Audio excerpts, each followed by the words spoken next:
Requirement diagrams are an essential part of SysML. They help you capture system requirements and show how those requirements relate to each other. In this video, we'll walk through how to create a SysML requirement diagram in OpenDocs.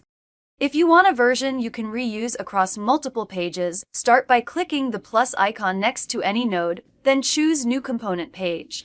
You'll see the diagram picker appear, prompting you to select a diagram type.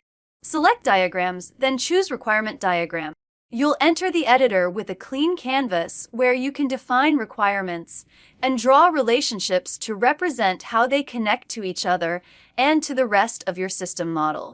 You can build everything manually or use Create with AI to generate an initial draft.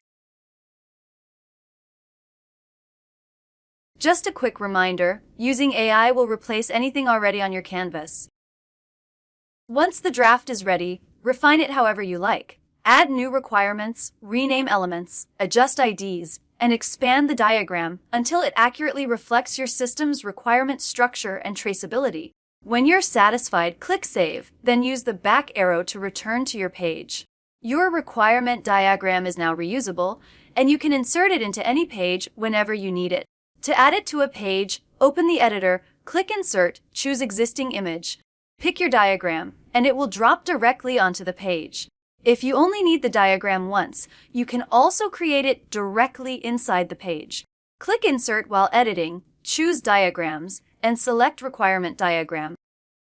The editor opens, and you can build the diagram manually or let AI generate a starting point.